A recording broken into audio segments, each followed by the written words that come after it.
আমাদের স্কুল বন্ধ দিয়েছে, তাই আমরা এখানে আসলাম একটু চিল করতে। তো আইসা অনেক মজাই করলাম, ফ্যামিলিকে নিয়ে আসছি, ভাই, ছোট ভাই, বড় বোন, মামা সবার সাথে আসছে, অনেক মজা হচ্ছে।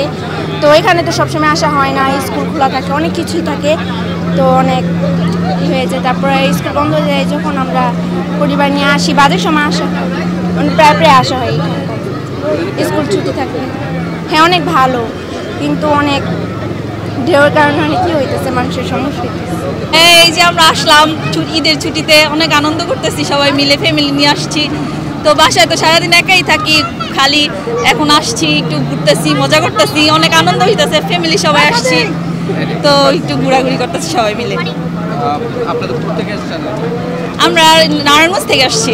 ঢাকা থেকে এসেছি, আমাদের স্কুল বন্ধ দিয়েছে দেখে আমরা ঘুরতে আসছি, এখানে অনেক আনন্দ হচ্ছে। আমি আমার ভাই বোন পরিবার নিয়ে ঘুরতে এসেছি, এখানে প্রচুর আনন্দ হচ্ছে। চার দেওয়ালের ভিতরে থাকি, তো আমরা তো আবহাওয়া এরকম পাই না, যেহেতু আমরা ঈদের ছুটি পেয়েছি একদিন, তো আমরা চাইছি যে ঘুরি ফ্যামিলি নিয়ে। আমরা ফ্যামিলি নিয়ে ট্যুর দিলাম একটা, যেহেতু প্রতি বছরই আসা হয়, এবছর আর কি আসছি। যেহেতু আবার আসার পরে দেখলাম যে এই ঈদের সিজনে যে হোটেল পাচ্ছি না, হোটেলের রুম যে ওনাদের যেরকম সিন্ডিকেট তৈরি হয়ে গিয়েছে, যেমন ওনারা রুম দিতেই চাচ্ছে না। কালকে রাত্রে আসছি, রুম পাচ্ছি না, যেমন 2000 টাকার রুম হয়ে গেছে 5000 টাকা, 5000 টাকার রুম হয়ে গেছে 12000 টাকা। তো আমাদের রুম পাওয়ার অনেক কষ্ট হয়ে গেছে। যেমন আমরা আসার পরে যেমন রুম পাইতাম, পাওয়ার সাথে সাথে আমরা রুমে ঢুকে যেতাম। এবার আসার সাথে সাথে আমরা 3 ঘন্টা রুমেই আমরা ওয়েট করছি রুমের জন্য, যে পুরা কক্সবাজার ঘুরে ফেলেছি, যে রুম পাই না। মানে ওনারা এরকমভাবে করছে যে সিন্ডিকেট, মানে দিবেই না রুম।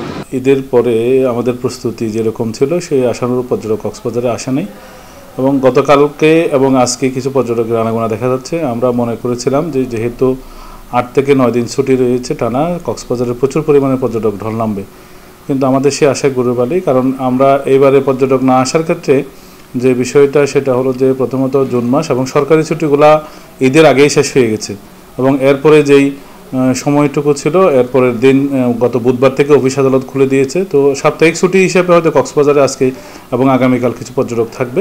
আমরা আশা করি, আমাদের আশা যে অন্ততপক্ষে এই 2 দিন এবং আগামী 2-1 দিন পর্যটক আসলে আমাদের যে ব্যবসায়িক যে ক্ষতিটা বা আমাদের যে অভাবটুকু রয়েছে সেটা পূরণ হওয়ার জন্য আমরা হয়তো সুযোগ পাবো। আর যদি না হয় তাহলে এবারে পর্যটন ব্যবসায়ীরা অন্যান্য মৌসুমের চেয়ে খুব নাজুক অবস্থায় পড়বে এবং ব্যবসায় প্রচুর পরিমাণের ক্ষতি হবে বলে আমরা মনে করি।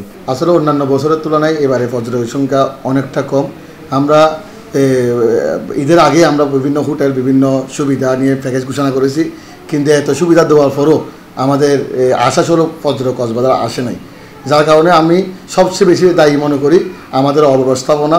আজকে আমাদের প্রশাসনিক কিছু মানে ভিন্ন কিছু সিদ্ধান্তের কারণে আজকে কক্সবাজার পর্যটন বিমুখ হচ্ছে।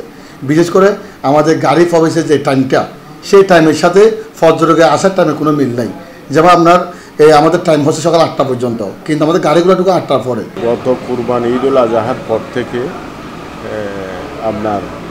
আমরা 1 দিন 2 দিন ছুটি ছিল, এরপরে আবার অফিস আদালত খুলছে, এই জন্য পর্যটক আসার অনুরূপ আসে না। আমরা প্রায় কয়েক লাখ পর্যটক আমরা দেখছি।